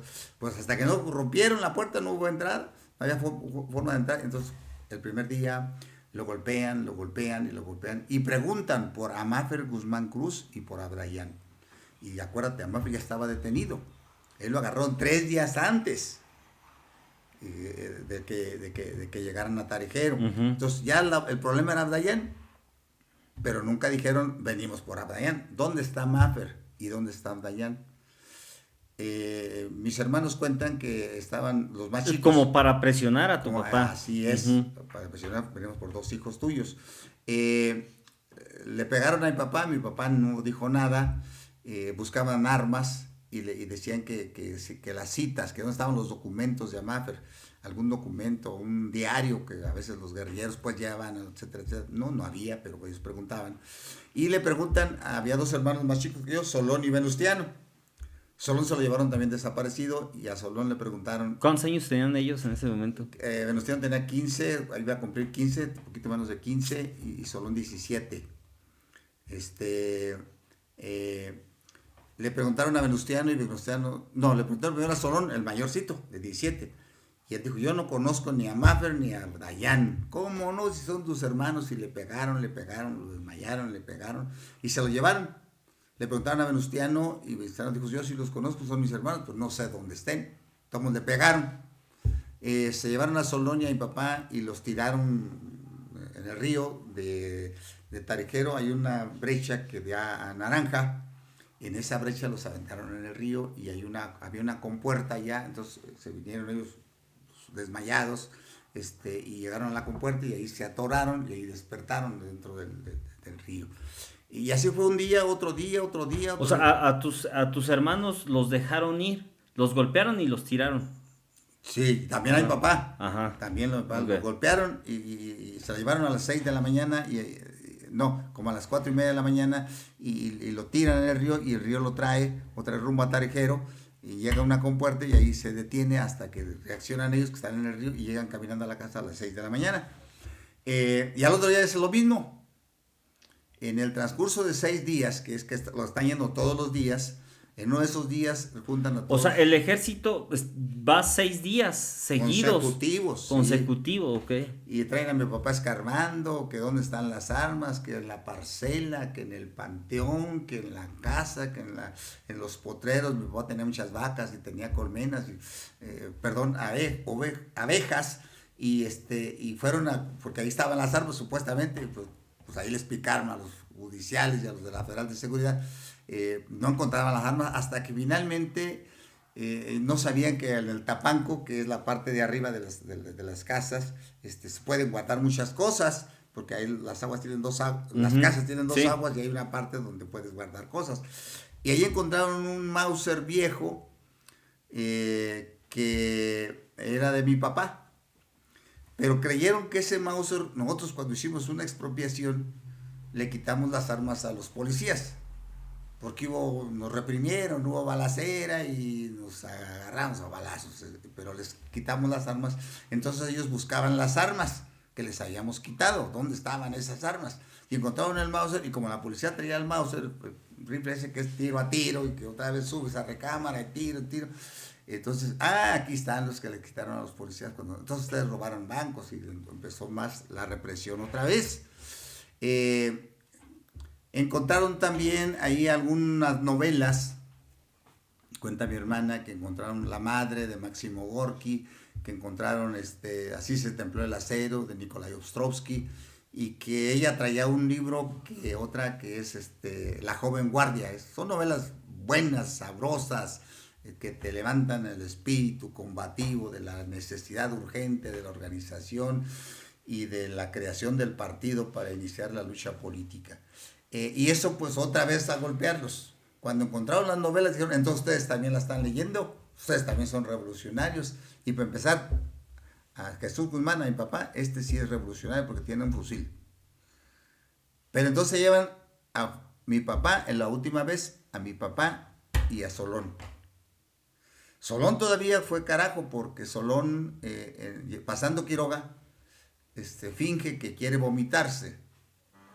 Y le dicen, no te nos vayas a vomitar, hijo de tal por cual. Y lo agarran con todo y ropa y lo me ponen en la ventana del carro. Y él se lanza hacia afuera, el carro en marcha. Y era ya pardeando, ya no quisieron meterse ahí. Dijeron, algún lado lo vamos a agarrar. Solón llega a la casa del estudiante y ahí estoy yo en la casa del estudiante. Y nada más que yo ya tenía más claridad en las cosas, ya ahora ya no era Dayan el que no sabía ni qué, etcétera, etcétera. Y cuando Solón me dice lo que sucedió en Tarjero, dice, traen a mi papá, y a mí me traían, dice, yo me les escapé, y le digo, bueno, pues procura no salir de la casa porque allá afuera te van a agarrar, mejor aquí estate unos días, a ver, y hay que los de la casa del estudiante sacan un documento, etcétera, etcétera. Yo me subo a la parte, a la azotea de la casa y me brinco por las casas allí, las barras perimetrales que tienen, y llego a lo que había en la esquina de la casa del estudiante Nicolaita, casi frente al colegio San Nicolás, estaba la estación de Radio Ranchito. Y por ahí me bajo, pero ahí me quedo dentro de Radio Ranchito hasta que amanece y empieza a llegar gente a platicar en el programa de Radio Ranchito. Y salgo con los demás compañeros que iban ahí, pero ahí estaban los judiciales, armados, y el ejército, los carros. O sea, fueron a la casa estudiante. Fueron a esperar a que salieran, no se metieron. Ok. Pero sabían que ahí estaba, le preguntaron a los demás compañeros, si ahí está Dayan, no me detuvieron. Todavía yo me alcancé a salir, y ya habían agarrado más, pero yo no sabía. Yo tenía una cita con Amáfer el 16. El 16 hicimos un trabajo, una expropiación también ahí en Morelia, bajo mi dirección ya, por condición de Amáfer.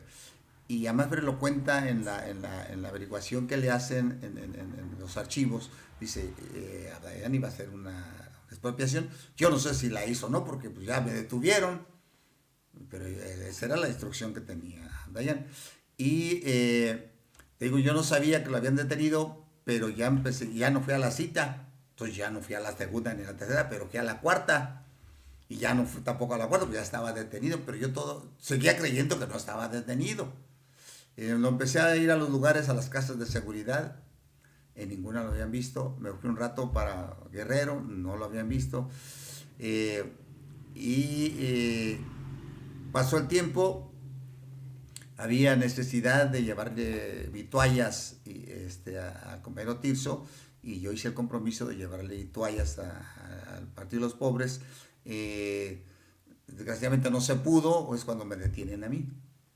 Entonces, la detención de mi papá fue arbitraria, sin ninguna orden de detención. fue detención, fue secuestro, fue tortura, fue desaparición forzada, y no solamente de mi papá, sino de mis otros hermanos. A gente del pueblo la detuvieron, pero la soltaron, así como a mi papá también lo soltaron algunas veces, y ya nunca más supimos de él hasta que nos permitieron ver los archivos. Nosotros no sabíamos que estaba desaparecido, nosotros pensábamos que lo habían vuelto a dejar, como ya lo habían dejado tirado al río en ocasiones anteriores, y pensábamos que se había ido, porque luego nos decían, no, pues que lo vieron en la frontera, no, pues que lo vieron en la Ciudad de México. Ok, a ver, entramos a la parte, yo creo que más de las partes más difíciles.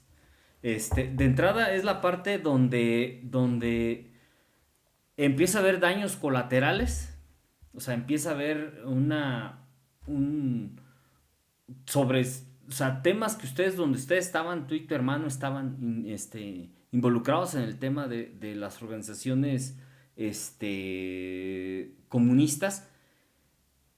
Y, o sea, ¿qué sentiste ese momento en el que, o sea, en el cómo el gobierno actuó de esta forma tan drástica?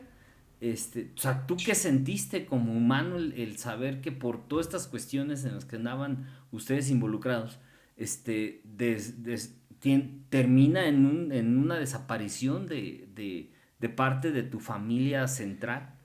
Sí, mira, ya para entonces ya nosotros estábamos formados en la lucha política y en la lucha político-militar.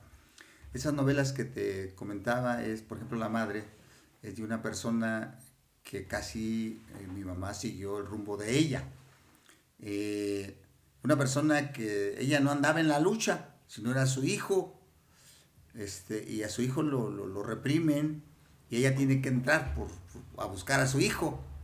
Entonces todo eso te va creando una conciencia de que eso puede suceder con tu familia, y todo eso te va generando la posibilidad de que tú ya, tú no puedes hablar ya de tu familia porque por seguridad, ya no puedes ir a ver a tu familia por seguridad a tu familia, pero tú ya tienes otra familia que ni la conoces, pero para cuestiones rutinarias es con lo que tú te haces pasar como miembro de esa familia. Entonces, pero sí sientes, porque es tu sangre, es tu carne, es parte de ti, y esto lo conviertes en un interés cognitivo. Así te forman, de que lo conviertas en un interés cognitivo por leer más, por generar más una conciencia de clase para sí. Quiere decir que la conciencia de clase para sí es cuando dices, primero ya no está mi familia, sino primero está la revolución. Primero está el otro, no mi papá, no mi mamá, no mi hermano. Tu hermano ya no es tu hermano, si eres un militante político, revolucionario, y tú eres miembro de una organización político-revolucionaria, y como miembro de una organización y tu conciencia de clase ya no es porque te digan tienes que seguir, sino es porque tú quieres seguir, y es porque tú ya tienes esa posibilidad de un trabajo político-militar al margen de la familia. Ahora es al margen de la revolución, ahora es con conciencia clara de que tienes que continuar, así se quede también tu pelleja en el camino. Sufres porque no puedes ver a tu papá, no puedes ir a buscarlo al rancho, no puedes regresar a tu casa, y sufres más porque cuando yo venía a Zacapu, yo a veces cosas que no debía hacer. Por ejemplo, yo ya lo que quería era el enfrentamiento. A mí me gustaba poner mucho de esas chamarritas de mezclilla, que son hasta la cintura, y entonces andas fajado con un revólver, y a propósito yo decía que se vea para que nos agarremos pues a balazos aquí con la policía de Zacapu cuando venía. Y cuando había así una cosa parecida, pues me iba al panteón, a esconder al panteón a que se hiciera noche, y después ya salía para ir a la casa de seguridad que teníamos allá en Cuinato, a un lado del ejército. De tal manera que sí sufres porque la gente que tú veías que era de Tarjeros, te decía, uy, hijo, tu mamá está malita, llora mucho por ustedes, no encuentra a tu papá, no lo han traído. Dicen que lo han visto en México, dicen que se fue a Morelia, dicen que se llevó otra mujer, etcétera, etcétera. Entonces, claro que sufres, claro que sientes la necesidad de regresar con ellos y de dejar la revolución, pero también sientes lo otro, sientes la necesidad del compromiso histórico que hiciste contigo mismo y con la organización. Entonces, ahí es donde está tu situación, ¿no? De cómo juegas en esa dialéctica de la relación familiar legítima, verdadera, única, de sangre, con la otra relación, con la otra familia que es la revolución y que es el movimiento armado.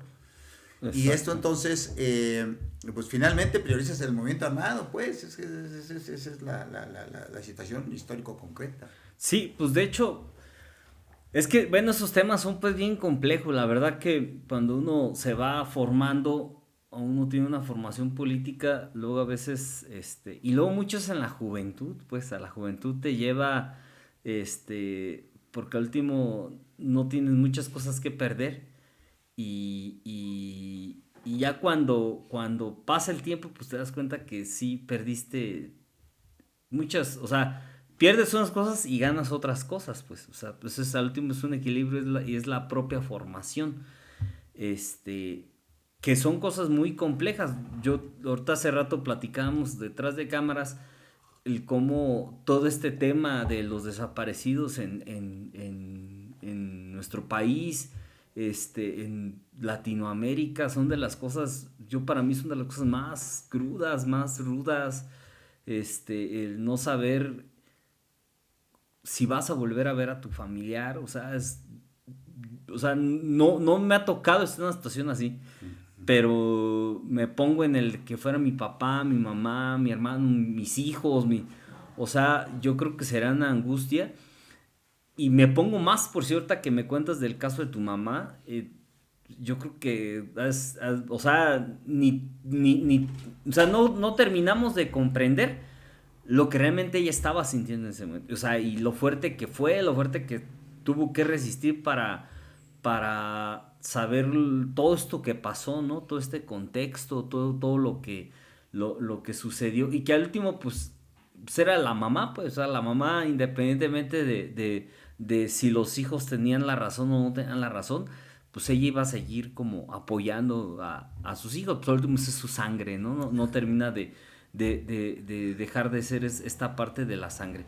Bueno, ya para casi finalizar, la verdad, son cosas de las que yo he venido como investigando lo que tú has hecho, de lo que has venido haciendo, pero yo te conozco en persona desde hace ya muchos años, y algo que casi no cuentas, pero que para mí es importante que el público sepa de esta otra parte de Abdayan. ¿Cómo has sabido sobrepasar el cáncer, Abdayan?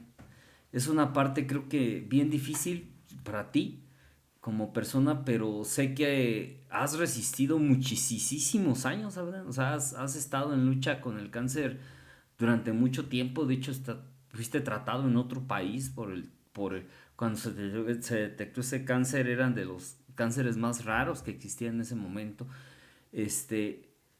¿Cómo, ya quitando la parte política, toda esta parte de experiencia de vida, a ti como persona, cómo has pasado esta parte? ¿Cómo has sobrepasado esta enfermedad que es la enfermedad del siglo XXI? Sí, César, mira, hay tres cosas que son dignas de considerarse en la vida política y en la vida emocional de Abdayan. Uno es lo que acabamos de platicar, el problema de la guerrilla.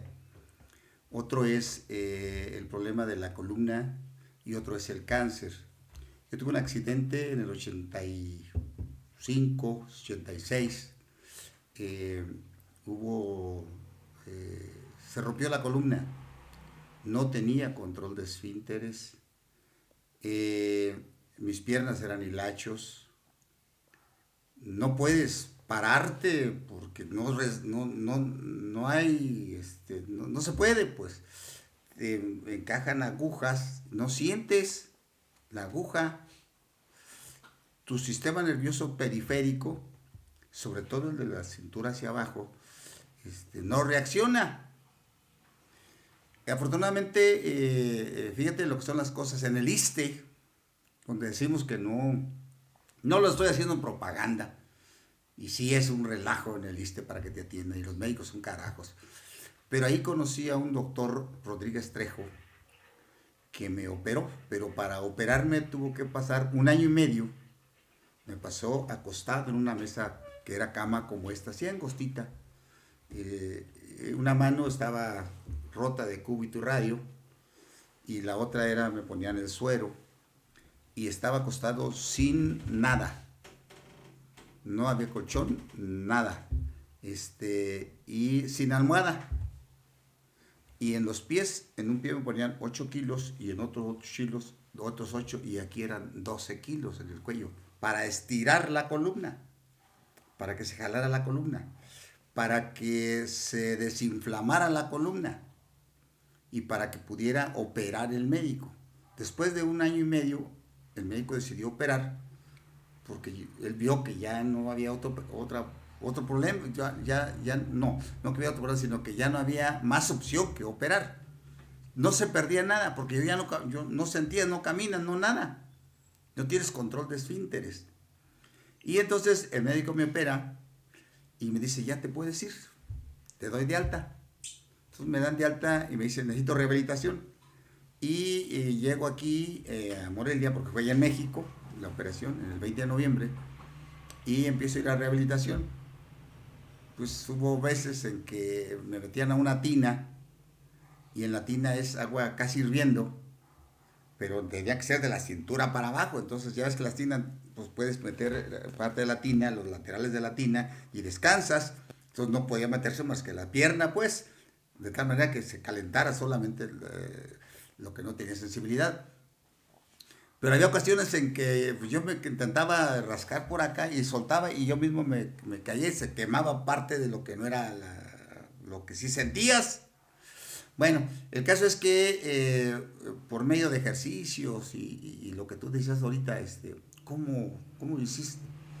Pues yo lo tomé como cotorreo. Yo empecé cuando estaba antes de la operación, yo me ponía a jugar ajedrez acá arriba.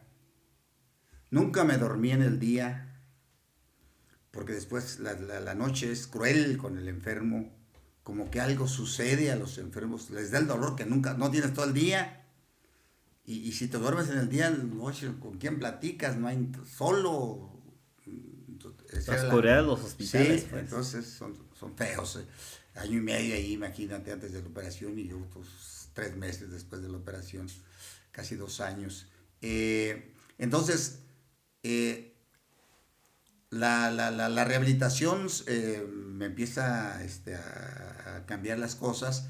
Los amigos que tenían esos años, unos me dieron la espalda y otros me ayudaron. Uno me llevó una silla de ruedas. Pues ya nadie sabía, todos creíamos que no íbamos que yo mismo decía, yo no voy a caminar. Pero la necesidad de romper esto, de por qué no, de hacer el ejercicio, pues te fue llevando a que hicieras ejercicios, no, porque dice haga lo que pueda, no, lo que debo hacer, no lo que pueda.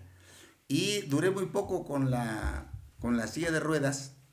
Llegó un momento en que empecé a tener sensibilidad en el dedo. Dije, a ver, póngame pues un cerillo, a ver qué pues, cómo esto, por qué no siento pues, o qué está pasando. Y hacía ejercicios, amarraba mis piernas y ponía unas argollas allá y la subía y la subía y la subía. La subía, mañana, tarde, noche, cualquier hora. De tal forma que cuando empecé a sentir, dije, ay caray, si se siente, si estoy sintiendo ya, Entonces rápidamente cambio, dejo silla de ruedas y en andadera. Claro, eso no fue tan de un día para otro, sino pasaron otro medio año. Yo cuando tenía la cita, ya cuando regresé a la cita que me dio Rodríguez Trejo, llegué con un bastón. Y que pase el paciente Abdayán Guzmán. Y paso y me dice Rodríguez, entonces, ¿a dónde va? Dije que pasara Abdayán, yo soy. No, Abdayán viene en camilla. No, yo soy. señorita, mándeme a seguridad, que ahí no pase el que quiera, el que yo digo, pero carajo, autoritario, pero pues fregón, pues lo que hizo. Ya la pobre enfermera entra y dice, es que aquí está, pues trajo una copia de una credencial como estudiante y como profesor. Yo trabajaba en el Cebetis, y trabajaba allá en la facultad, apenas iba ingresando a la facultad, y dice, no, es que él no es. Dice, ¿qué tienes? Le dije, pues usted me operó de la columna. ¿Y entonces por qué vienes caminando? Pues que camino. Y ya le dio mucho gusto y rápidamente agarró el teléfono y empezó a hablar. Él me llevó a Puerto Rico a presumir que... Me llevó a Siempre en Domingo, había un programa de Siempre en Domingo, no sé si te tocó vivirlo, sí. a decir pues que y allí ya te desnudan y te toman las placas y ven las barrotas que traigo paralelas en la espalda y perpendiculares que se amarran en el sacro y que se amarran en las dorsales, pasan las lumbares. Y ay, caray. Entonces, esa es una cosa que es digna de manifestarse porque lo superas con una visión muy tuya. Los cubanos, cuando supieron de Abdayán, vienen y me hacen las entrevistas y hacen una tesis sobre el dolor de Abdayán, el dolor psíquico, no psicosomático, porque no me dolía. Me dolía antes de la operación, pero ya cuando te operan ya no te duele. Pero no sientes, pues, me dolía arriba, arriba de las lumbares, en las dorsales, y ya con la operación queda. Entonces, es una cosa. La otra la tercera es el cáncer, lo que tú mencionabas. En el año 2003, yo, por cuestión, andar en la política, triunfo un proceso electoral y soy primero precandidato del PRD a una diputación federal, después candidato y después ganó el distrito de Zacapu. Y me voy a San Lázaro, te vas desde lo que es septiembre, octubre, noviembre, y en diciembre yo voy al médico, tenía un problema de reflujo. Dije, pues tengo médico, ¿por qué no voy a ver qué me dan para el reflujo? Ese era mi problema, el reflujo. Yo dije, a lo mejor gastritis, pues me van a dar lansoprazol, una cosa de esas. Y me ven y me hacen la endoscopía, meten una manguera aquí, toman unas fotos y operación. Pues está bien, opérenme. Entonces, ahorita desde esa operación traigo una bomba aquí en el esfínter, que es la que permite el ingreso del alimento y el egreso cuando tú haces un eructo. Y después sigo con problemas, pero entonces cuando ellos sacan una biopsia y ven que tengo cáncer y me dicen, necesitamos hacer otra biopsia de tu estómago, a ver dónde más hay. Entonces, otra vez la endoscopía, y encuentran que el cáncer está en el estómago también. Entonces me quitan mi estómago, yo traigo uno de chivo, no es el mío, obviamente, pues, y nuevamente, después de la operación, resulta que detectan en otros lados, en el intestino delgado.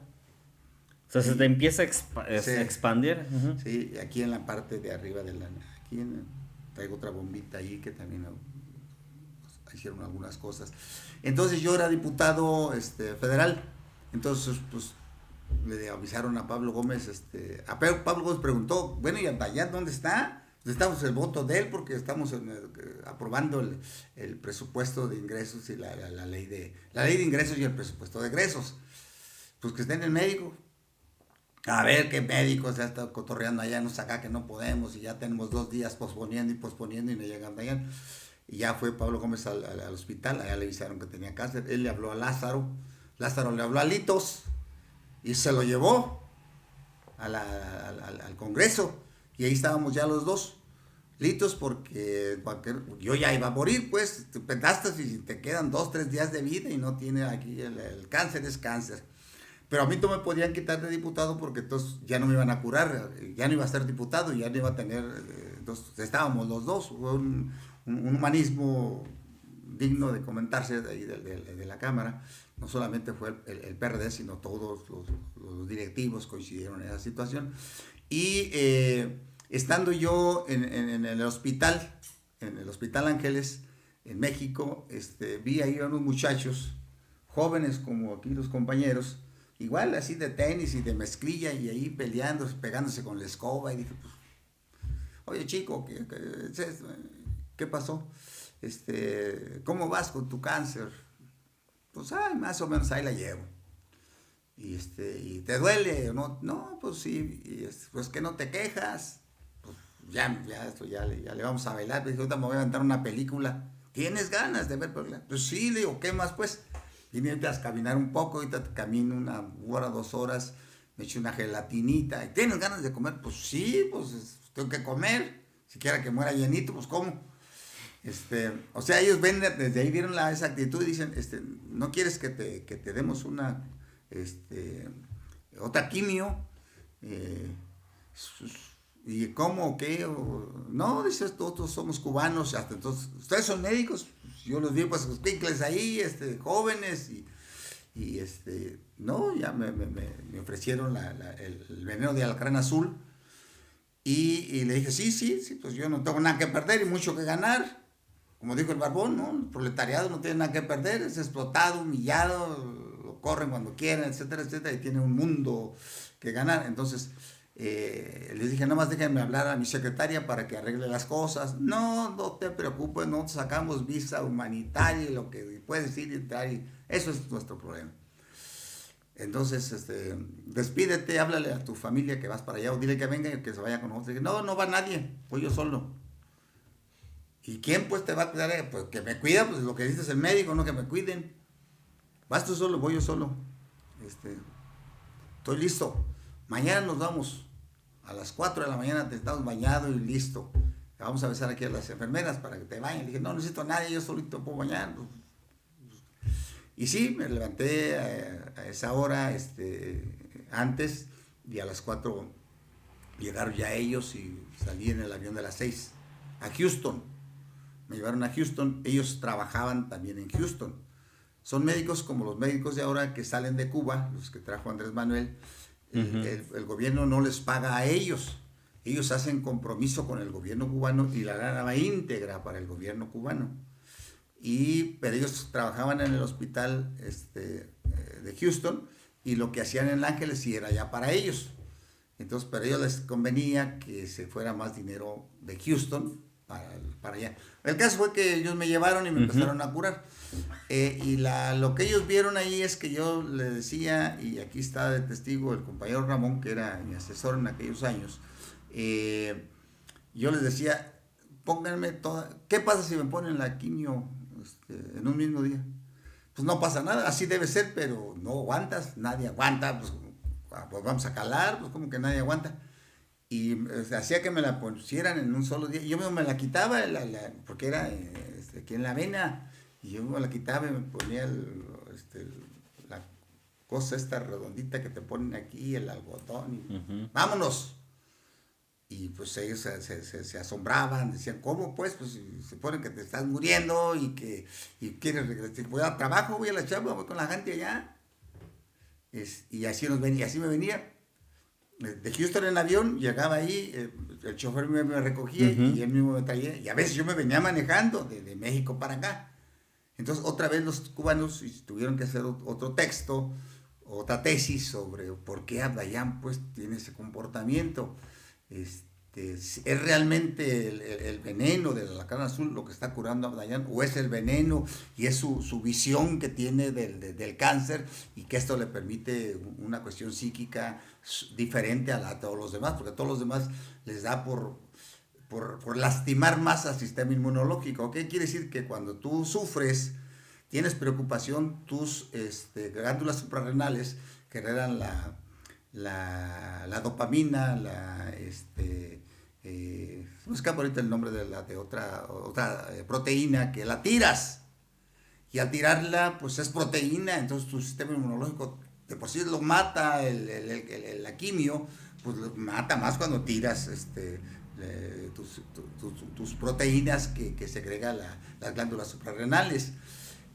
Por eso decía, una cosa es eso, pero otra es, aunque no las tiraras, de todas maneras se sufre, pues. ¿Qué hace Abdayán? ¿Por qué se comporta así? La agarra de cotorreo, le da el gusto, disfruta a veces con la caraja quimio, y va y viene y maneja y hace lo que nadie hace. Entonces ese fue mi comportamiento, eso fue lo que hizo posible que el veneno de alacrán azul funcionara realmente. Yo eso es lo que comento, yo siento que fue el veneno de alacrán azul lo que posibilitó la cura del cáncer. Ese es muy bueno, pero no a todos pues les da la misma situación. Yo me acuerdo que cuando lo de la columna, había un hijo de Arriaga, nieto de Arriaga Rivera, que también tenía problemas, había chocado él, y entonces tampoco tenía sensibilidad, y cuando me vio en la televisión, luego vinieron a buscar al doctor Rodríguez Trejo, pero yo andaba allá en París 10, allá también me había llevado el doctor, y mira, donde quieras también quieren pasar por tu experimento. Y me comentó, y llegamos acá, y cuando llegamos acá lo pusieron luego en la tabla, uh-huh.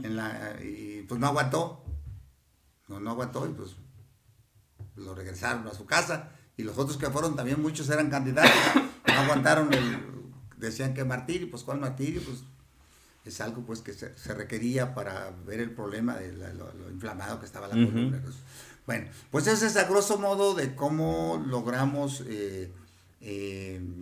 superar, la ciencia supera el problema del cáncer con una quimio que su basamento es el alacrán azul, que solamente producen los cubanos. Pues muy bien, Abdayán. Bueno, pues yo agradecerte infinitamente. La verdad que fue una larga charla, pero buena, la verdad. Tenía muchas inquietudes de ciertos pensamientos que tenía sobre cuestiones de tu vida, de lo que habías pasado. Te felicito, la verdad que has pasado muchos procesos y que ahora pues yo te veo muy fuerte, cada vez que te veo más joven. Gracias. La verdad, y alguna vez se lo comenté a Ramón, le decía, es que Abdayán es de sangre indígena, ¿no? Es correcto. Y es fuerte. Y esa parte yo creo que sí ayuda. O sea, muchos son los genes. Y los genes, y que aparte es el hambre de vivir. El hambre de querer estar, de quererte superar y querer lograr, querer hacer. Y también, pues luego los hijos, pues, ¿no? O sea, sí, es correcto. Tienes hijos, pues todavía relativamente chicos, y yo creo que también esos son los motores que te ayudan a decir, pues es que te ocupo formarlos y que salgan adelante, ¿no? O sea, que ocupan al padre que los ayude a salir adelante. Entonces, pues yo agradecerte, Brandon, es la primera entrevista que estamos haciendo en este podcast, que ojalá que podamos hacer muchos y muchos más y que podamos tenerte incluso para una segunda ocasión. Hay muchas cosas que te hicieron falta, yo creo que es importante indagar en ciertas cuestiones, pero que para mí fue muy interesante toda esta charla que tuvimos. Y que bueno, ojalá que la gente pueda verte en otra óptica y en otro sentido. No, pues al contrario, César, muchas gracias a ti y a todos tus camaradas, compañeros y amigos que hicieron posible esta entrevista, y efectivamente estoy a tus órdenes para cualquier otra cosa. Muy bien. Gracias. Sale, hasta luego. Bye.